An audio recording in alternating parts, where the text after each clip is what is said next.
ഒരു 5-6 കോളിഫ്ലവറും ഉണ്ട്. നല്ല ടേസ്റ്റി ആയിട്ടുള്ള ഒരു ഐറ്റമാണ് ചെയ്യുന്നത്.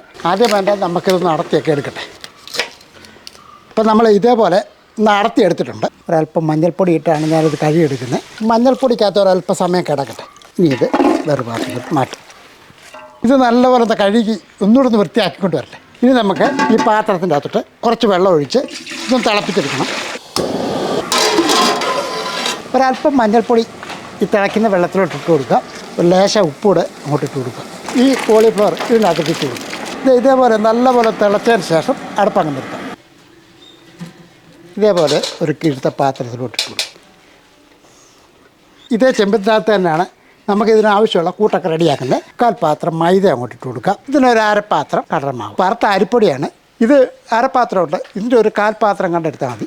ഇഞ്ചി വെളുത്തുള്ളി പേസ്റ്റ് ഒരു 1.5 ടേബിൾ സ്പൂൺ അളവിൽ മുളക് പൊടി എടുത്തിട്ടുണ്ട്. ഇത് കാശ്മീരി മുളക് പൊടിയാണ്. കുരുമുളക് പൊടി ഇട്ടിട്ടുണ്ട്. ഗരം മസാലപ്പൊടി അങ്ങോട്ട് ഇട്ട് കൊടുക്കുകയാണ്. 1/2 ടീസ്പൂൺ പെരുംജീരകപ്പൊടി, 1 ടീസ്പൂൺ അളവിൽ മല്ലിപ്പൊടിയാണ്. ഇനി നമുക്ക് വേണ്ടത് കോൺഫ്ലവറാണ്. ഒരു 50 ഗ്രാം ഇട്ടിട്ടുണ്ട്. ഉപ്പ് പൊടിയും കൂടി ഇട്ട് കൊടുക്കാം. ഇതിനകത്തോട്ട് അല്പം കാസൂരി മേത്തി ഇടുകയാണ്. ഒരു ചെറുനാരങ്ങ അതോടെ അങ്ങോട്ട് പിഴിഞ്ഞ് അങ്ങോട്ട് ഒഴിക്കുക. ഒരു സ്പൂണും കൊണ്ടൊന്ന് മിക്സ് ചെയ്തെടുക്കുക. കുറച്ച് വെള്ളം ഒഴിച്ചു കൊടുക്കുക. പച്ചവെള്ളമാണ്. ഈ ഒരു രീതിക്ക് വേണം ആ മാവ് അയച്ചെടുക്കാനായിട്ട്. ഇനി നമ്മൾ ഈ കോളിഫ്ലവർ ഈ ഗ്രേവിക്കകത്തുണ്ട്.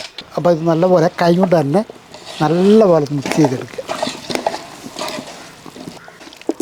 ഒരു 15 മിനിറ്റ് തൊട്ട് 30 മിനിറ്റ് വരെ അടച്ചു വെക്കുക. അടുപ്പ് കത്തിച്ച ശേഷം ഒരു ഉരുളി അങ്ങോട്ട് വെക്കാം. ഉരുളി ഒന്ന് ചൂടായ ശേഷം നമുക്ക് കുറച്ച് വെളിച്ചെണ്ണ അങ്ങോട്ട് ഒഴിച്ചു കൊടുക്കാം.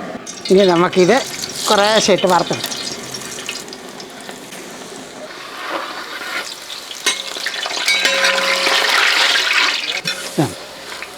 ഇത് ഫ്രൈ ആയ ശേഷം നമുക്കിങ്ങോട്ട് കോരിയെടുക്കാം.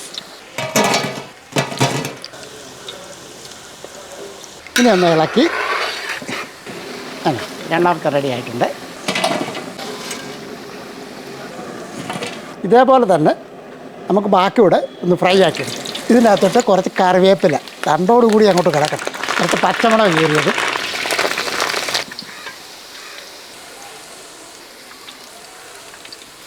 ഇതേ രീതിയിൽ നിങ്ങൾ ചെയ്ത് നോക്കൂ. അല്ല പൊളപ്പ സാധനമാണ്.